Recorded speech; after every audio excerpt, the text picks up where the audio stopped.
बिस्मिल्लाहिर्रहमानिर्रहीम अल्हम्दुलिल्लाहि रब्बिल आलमीन वस्सलातु वस्सलामु अला अशरफिल अंबिया वल मुरसलीन सय्यदिना व मौलाना व मौलल कौनैन जद्दिल हसन वल हुसैन अबुल कासिम मुहम्मद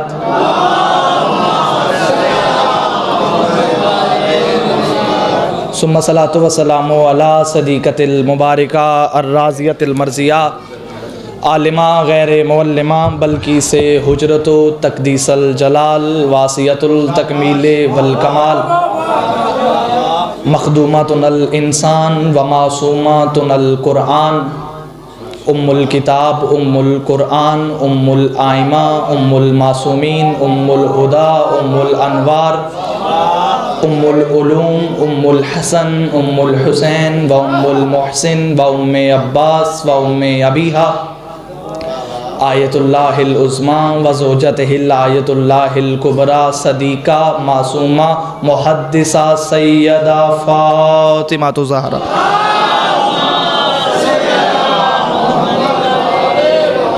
दुआ है अल्लाह वहदहु ला शरीक इस इबादत को अपनी बारगाह में शर्फ़ कबूलियत अता फ़रमाए। ज़िक्र पाक के सदक़े में आपके और मेरे कबीरा सगीरा गुनाह माफ़ फ़रमाए। मेरे इंतहाई मोहतरम याद हुसैन मेरा मालिक इनके रिज़्क़ में बरकत अता फ़रमाए और मेरे इंतहाई मोहतरम ज़वार शमशादुल हसन साहब मेरा मालिक इनकी मुश्किलात दूर फ़रमाए और भी मोमिनीन की दिलों में जितनी दुआएँ हैं उन तमाम को कबूलियत की मेराज तक पहुँचाएँ। वसीला दरूद का बनाएँ। बुलंद आवाज़ से सलवात पढ़िएगा।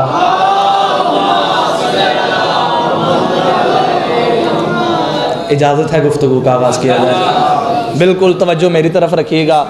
आपकी सोचों से भी कम वक़्त की हाज़िरी मेरे बात पढ़ने वाले मेरे इंतहाई मोहतरम तशरीफ़ फरमाएँ। सबसे पहले मैं आप तमाम अहबाब को आज किस मुक़द्दस दिन पे हदिया मुबारकबाद पेश करता हूँ। आज पहला लफ्ज़ पढ़ता हूँ। यकीनन बाहर खड़े अंदर बैठे सारे मेरे अपने हैं।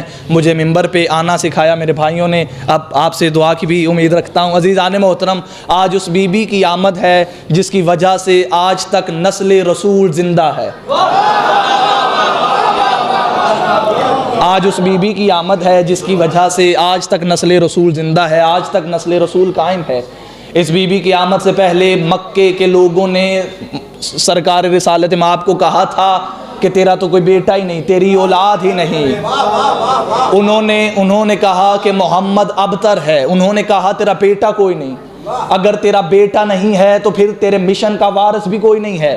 तो दुनिया से चला जाएगा, तेरे साथ ये रिसालत भी चली जाएगी, ये इस्लाम भी चला जाएगा। अब नुक्ता समझिएगा, थे अरब के काफर, लेकिन वो भी ये बात जानते थे कि मोहम्मद के मिशन का वारिस कोई बेटा होगा, यार नहीं होगा। ये आपका शुक्रिया। ये बात अरब के काफर भी जानते थे। उन्होंने कहा कि मोहम्मद की औलाद कोई नहीं है। मोहम्मद मुस्तफ़ा गमज़दा हो गए कि जिब्रील ने परों पे कदमों को रख के कहा, या रसूल अल्लाह, अल्लाह कह रहा है तू गमज़दा क्यों है, तू परेशान क्यों है, तू तो बल्कि खुश हो जा। इन्ना आतैनकल कौसर, हमने तुझे कौसर अता किया। फसल्लि लिरब्बिका वन्हर इन्ना शानियका हुवल अबतर। और जो तुझे अबतर कहते हैं, खुदा कह रहा है कि वो अबतर रहेंगे, वो बे औलाद रहेंगे, उनकी नस्ल नहीं होगी, उनका बेटा नहीं होगा। अब जवार साहब, कुरान का ये दावा है कि अल्लाह के नबी के दुश्मन का बेटा नहीं होगा, औलाद नहीं होगी। मैंने तारीख से पूछा, मुझे बता क्या नबी के दुश्मन का कोई बेटा था? तो तारीख के माथे पे उलमा मौजूद हैं। शर्मिंदगी का पसीना आ गया। तारीख ने कहा मैं रसूल के ऐसे ऐसे दुश्मन दिखा सकती हूँ जो नबी के दुश्मन भी थे, उनके बेटे भी थे, जो दुश्मन भी थे उनकी औलाद भी थी। हारिस नबी का दुश्मन था, औलाद थी। नौफल नबी का दुश्मन था, औलाद थी। अबू लहब नबी का दुश्मन था,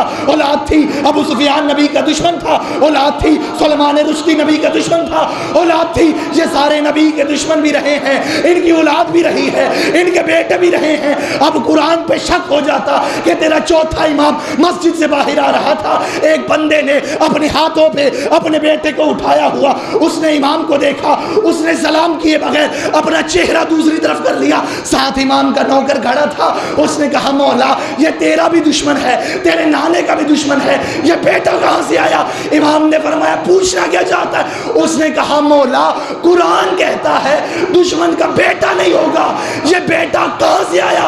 इमाम ने मुस्कुरा के फरमाया मुतमिन हो के मेरे साथ चल, ये होते किसी और के हैं, कहलवाते किसी और।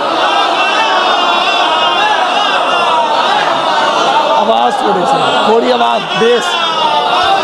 खुदा खुदा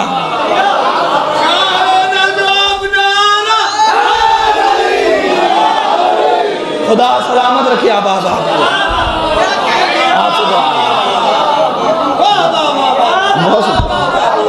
ये होते किसी और के हैं, कहलवाते किसी और के हैं। मेरे पास वक्त होता मैं बड़ी तफसील से बात करता, लेकिन जल्दी जल्दी मेरे बात पढ़ने वाले तशरीफ़ फरमा। तवज्जो है आपकी मोहब्बतों का बहुत शुक्रिया।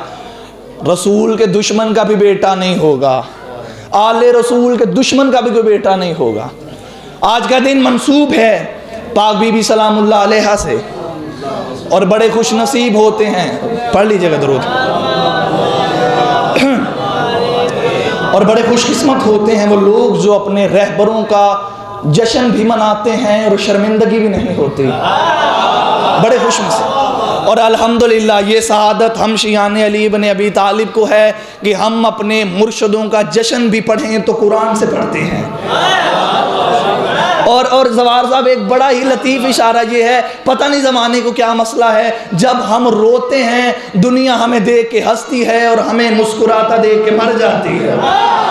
दुनिया हमें हंसता देख के रोती है और हमें रोता देख के हमें हंसता देख के रोने लग जाती है। और आज फिर इतना मुस्कुराइएगा कि कम अज़ कम नियाज बेग में जितने हमसे दुश्मनी रखने वाले हैं, सुबह उनके घरों से जनाजे निकल आए जो आले मोहम्मद का जश्न सुन के खौफजदा हो जाते हैं। अब उनसे बात करना चाहता हूँ। हम आले मोहम्मद का जश्न मनाते हैं, मनाते कुरान से हैं, मनाते सीना तान के हैं, लेकिन जो लोग हमें देखते हैं और देख के वो गमज़दा हो जाते हैं, वो रोने लग जाते हैं। इसकी क्या वजह है? इसके पीछे क्या दलील है? वजह मैं बता देता हूँ, मुस्कुराहट आपके चेहरों पे आ जाएगी कि जो लोग हमें रोता देख के हंसते हैं वो हमें हंसता देख के रोने लग जाते हैं। इसकी क्या वजह है? बंदा दुश्मन खुश देख के भी खुश हो जाता है, लेकिन जब वो हमें खुश देखते हैं फिर वो गमज़दा हो जाते हैं। ज़वार साहब वजह सिर्फ एक है, वो आखिर तक खड़े मातमी से मैं तायीद चाहूँगा, वजह सिर्फ इतनी है, जब वो शियों को देखते हैं कि वो अपने रहबरों का जश्न मना रहे हैं, फिर उनके दिल में हसरत आ जाती है,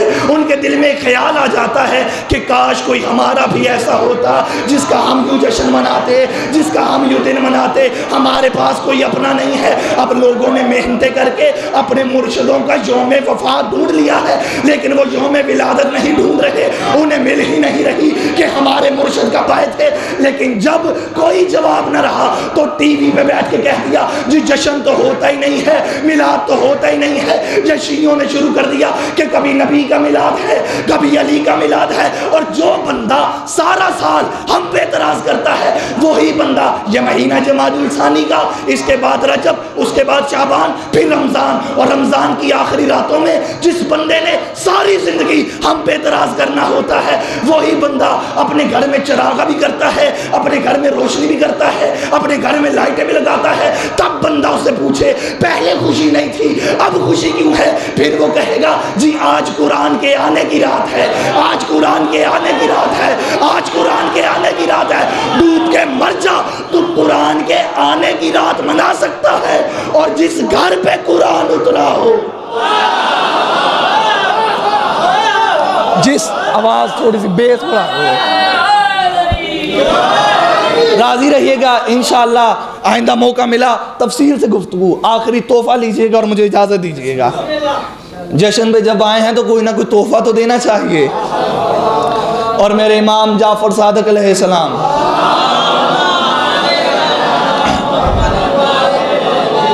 मेरे इमाम जाफ़र सादिक अलैहिस्सलाम के पास एक सहाबी आया और आके कहने लगा मौला जब आपके दो शिया आपस में मिलें तो एक दूसरे को अच्छा तोहफा क्या दें? अच्छा लिबास दें, अच्छी खुशबू दें, अच्छी सवारी दें। इमाम ने मुस्कुराते हुए फरमाया नहीं, अच्छी सवारी नहीं, अच्छा लिबास नहीं। मौला फिर क्या दें? फरमाया जब मेरे दो शिया एक दूसरे को मिलें तो एक दूसरे को हमारे फ़ज़ाइल सुनाया करो,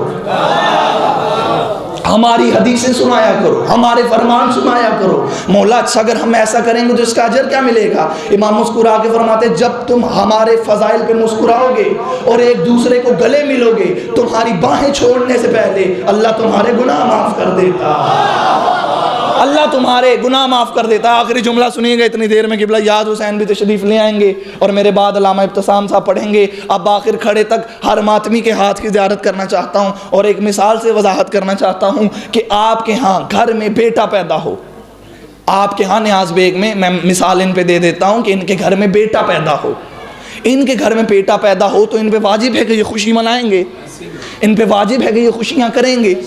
लेकिन ये न्याज बेग में बेटा पैदा हो और कोई बंदा इस्लामाबाद में खुशियाँ मनानी शुरू कर दे, लिबास देने शुरू कर दे, सवारियाँ देनी शुरू कर दे, मिठाइयाँ बांटनी शुरू कर दे, तो फिर बंदा ताज्जुब से उससे पूछेगा कि खुशी तो न्याज बेग में थी, तुम क्यों खुशियाँ मना रहा है?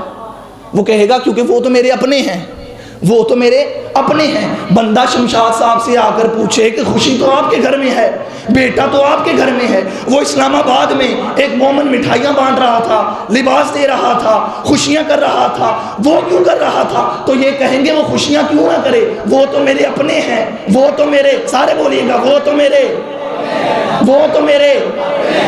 मेरे अपने हैं, वो खुशियाँ क्यों ना करें? अब न्याज बेग वालों, अल्लामा इब्तिसाम साहब, सवार शमशाद, मलिक नौकर, नाम बनाम, ये जितने मातमी अज़ादार हुक्मदार बैठे हैं, इनके लिए जुमला दे रहा हूँ कि आज आप क्या समझते हैं सिर्फ आप जश्न में आए हैं? नहीं, आप जश्न में नहीं आए, इधर मलाइका भी आए हैं, इधर फरिश्ते भी आए हैं। अब कुछ फरिश्ते परवाज करके मदीने जाएंगे, कुछ फरिश्ते परवाज करके मक्के जाएंगे और वो जाके कहेंगे या रसूल अल्लाह, खुशी आपके घर में थी, न्याज बेग वाले जश्न कर रहे थे। हाय हाय, न्याज बेग, हाथ ऊपर, न्याज बेग वाले जश्न कर रहे थे, न्याज बेग वाले जश्न। तेरी नस्लें सवर जाएंगी अगर रसूल ने कहा वो खुशी क्यों ना करे, वो तो मेरे अपने।